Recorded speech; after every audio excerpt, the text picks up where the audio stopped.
This book tells a story about two men, Donald J. Trump and Jeffrey Epstein.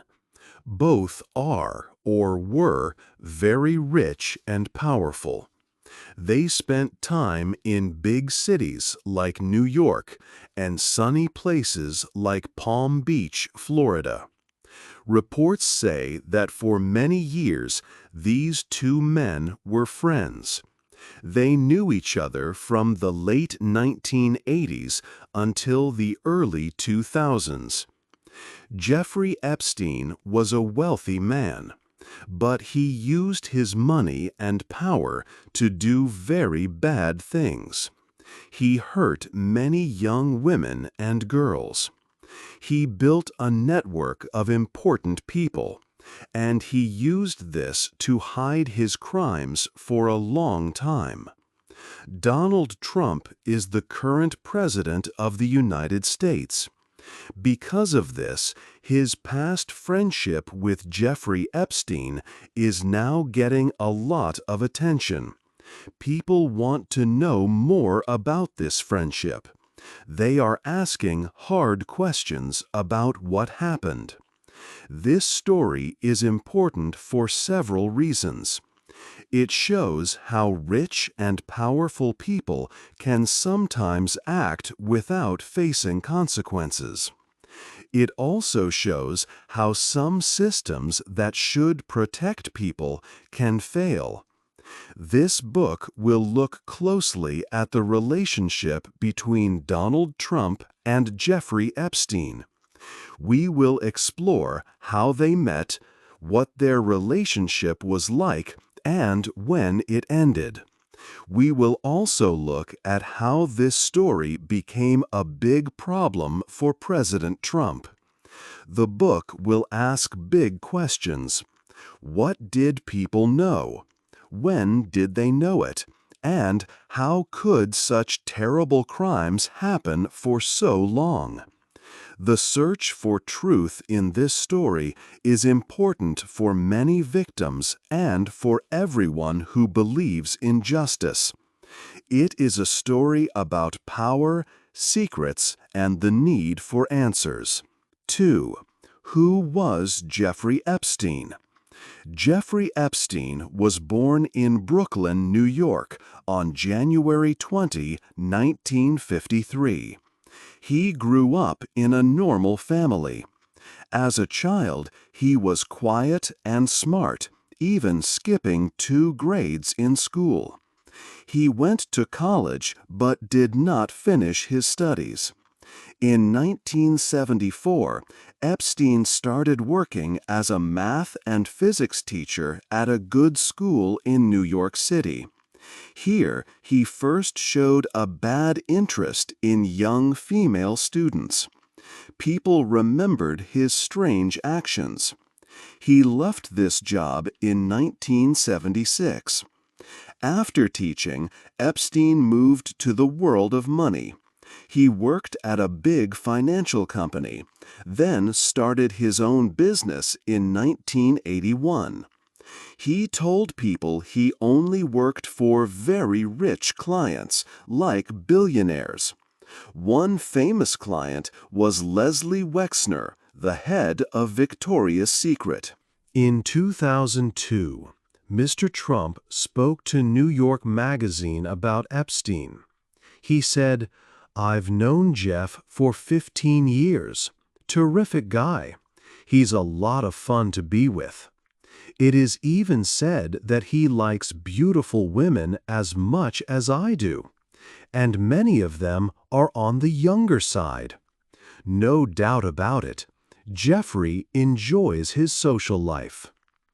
Some women have shared stories about seeing Mr. Trump and Epstein together.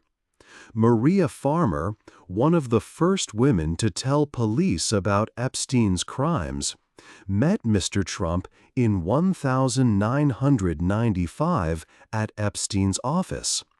She said Mr. Trump looked at her, and Epstein told him, "She's not for you." Another woman, Stacey Williams, a model, said that in 1993, Mr. Trump touched her body in ways she did not like during a visit to Trump Tower. She later wondered if she had been brought there for him. Virginia Jeffrey, another woman who accused Epstein, was 17 years old when she was recruited at Mar-a-Lago in 2000. She worked at the club spa. Another person working with Epstein asked her to become a masseuse for her. This happened while Epstein was still a member of Mr. Trump's club. Recently, there was a report about a note Mr. Trump supposedly wrote for Epstein's 50th birthday in 2003. The report from the Wall Street Journal in July 2025 said the note included a drawing and a hidden message about a secret they shared. Mr. Trump has said he did not write the note and has taken legal action against the story. 4. The friendship ends. The friendship between Donald Trump and Jeffrey Epstein did not last forever. There are different stories about why it ended. One story is about a house in Palm Beach. In 2004, a big mansion was for sale. Both Trump and Epstein wanted to buy it. They were the main bidders. Donald Trump bought the house for over $41 million. After this, their friendship stopped. There are no public records that they met again after this real estate deal. Another story is that the friendship ended because of Jeffrey Epstein's bad behavior. Donald Trump said that Epstein acted inappropriately with a teenage girl at Trump's club, Mar-a-Lago. After this, Trump said he banned Epstein from the club. Records show that Epstein's account at Mar-a-Lago was marked as closed around October 2007. A lawyer for Epstein's victims, Brad Edwards, said Trump told him this same story. Later, Donald Trump gave a third reason. He said that Jeffrey Epstein stole employees from his spa at Mar-a-Lago. Trump said he warned Epstein to stop, but Epstein did it again. So Trump said he threw Epstein out of the club. Trump even mentioned Virginia Giuffre, saying Epstein stole her from the spa. Giuffre was a young woman who later said Epstein hurt her. These three stories about why the friendship ended are different. They also have different dates. The house fight was in 2004. The club ban for bad behavior was around 2007. And Giuffre was working at the spa around 2000. These differing accounts make it hard to know exactly when and why their long friendship truly came to an end. It suggests that the end was more complex, with perhaps a few things happening over time. 5. A political problem. Donald Trump used the story of Jeffrey Epstein in politics. When he ran for president the first time in 2015, he spoke about Epstein. He told a news host, Sean Hannity, that Bill Clinton, a former president, had problems with Epstein's famous island. Trump used this to attack his political enemies. Instead of talking about his own friendship with Epstein, Trump turned the issue around. He tried to show that Epstein had ties to Democrats. This was a way for Trump to use the Epstein topic for his own political goals. In 2019, when Jeffrey Epstein was arrested again for very serious sex trafficking crimes, Donald Trump quickly spoke about it. He told reporters that he knew Epstein like everyone in Palm Beach knew him. Trump said Epstein was a common person there. He also stated that their friendship ended a long time ago, saying he had not spoken to Epstein for 15 years. Trump also claimed he wasn't a fan. When a reporter asked if he thought Epstein hurt young women, Trump replied, "No, I had no idea." This denial of knowing about Epstein's bad actions became harder for many to believe as more information came out. Later, in 2020, Trump made a surprising comment about Ghislaine Maxwell. She was Epstein's close friend and helped him with his crimes.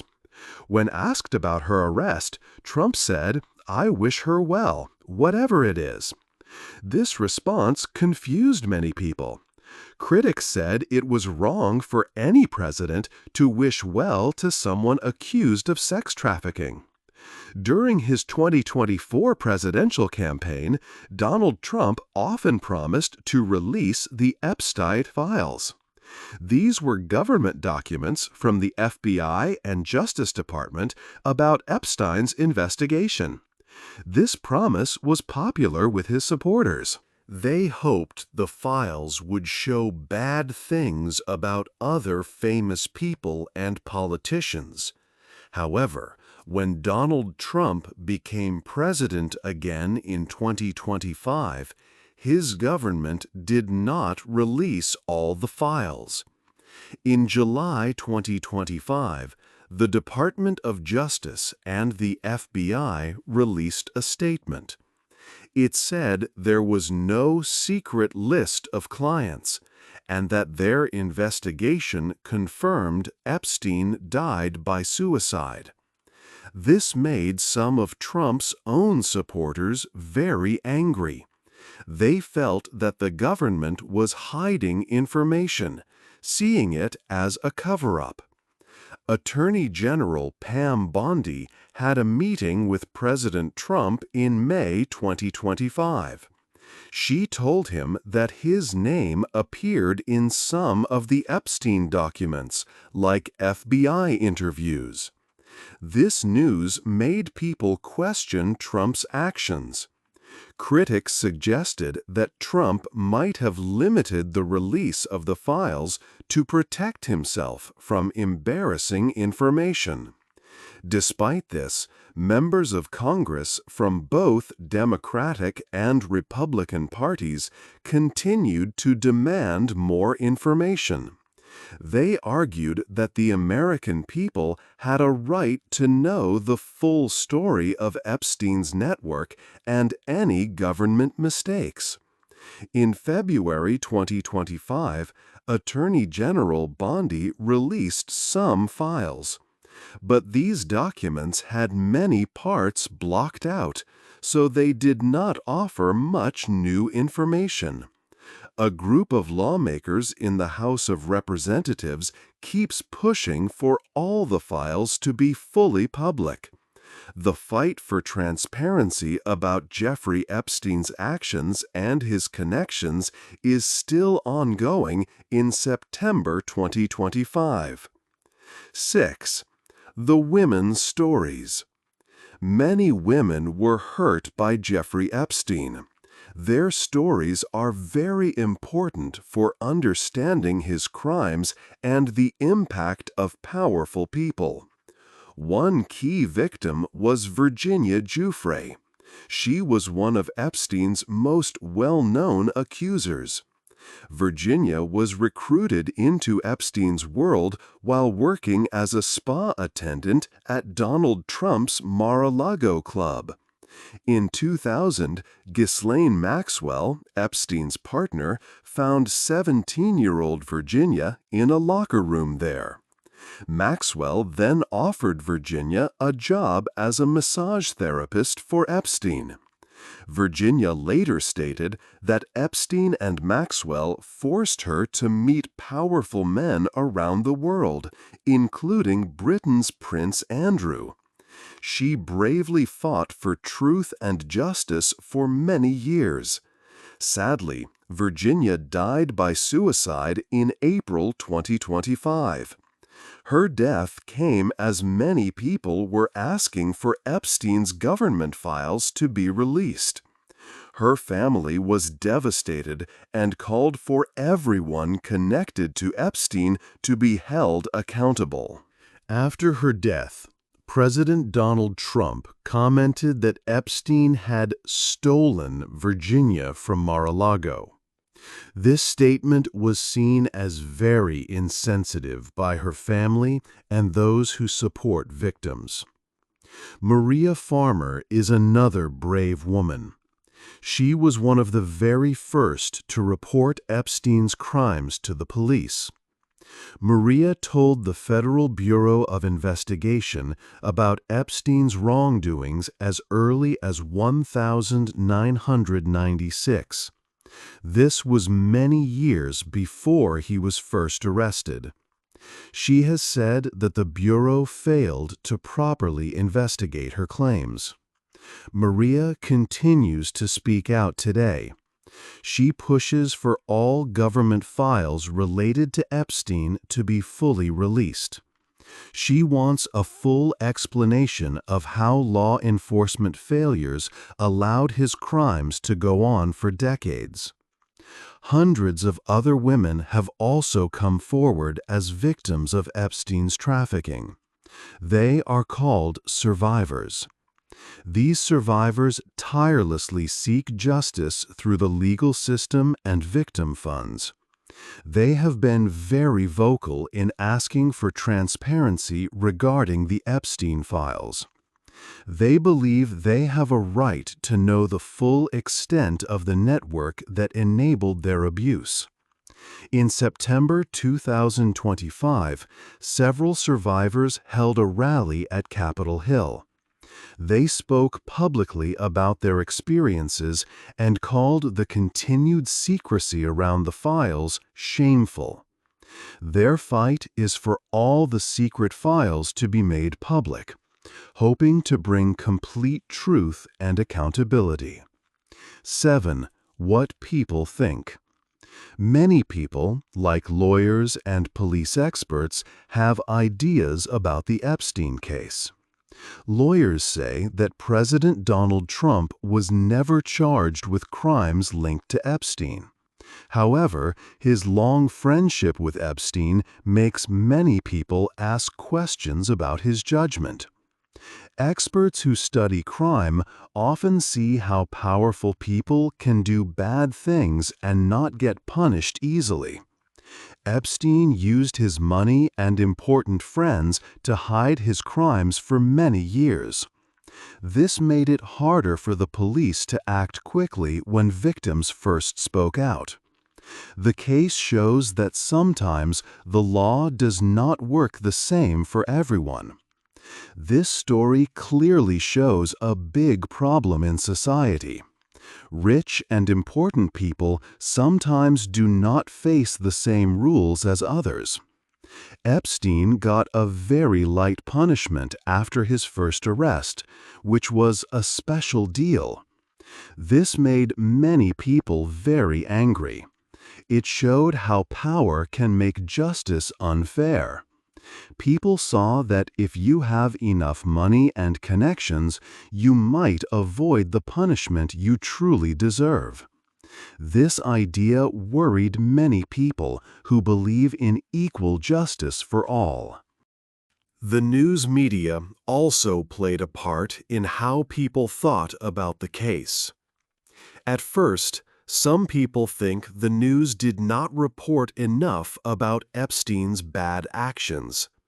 They felt the media was too careful or even kind to him because he knew so many important people. Later, the long fight to release secret government files about Epstein made many people lose trust. They thought the government was hiding important information from the public. This made people question both the media and official sources. The Epstein case also connected to people in other countries. Prince Andrew from the United Kingdom was named by a victim, Virginia Giuffre, in her story. This caused big problems for him and made him step away from his public royal duties. This showed that Epstein's network of bad actions was not just in America, but reached all around the world. The way the U.S. government decided to release or hold back information also affected its talks and relationships with other nations, creating international problems for President Trump's administration. 8. What happens next? The story of Jeffrey Epstein and Donald Trump is not over. Many things are still happening. Ghislaine Maxwell, who helped Epstein, is now in prison. She is serving a 20-year sentence. But she has asked a higher court to review her conviction. In July 2025, a government official met with Maxwell in prison for hours. This made people wonder if she was helping the government. After this, she moved to a prison with less security. People are still fighting for the secret files about Epstein.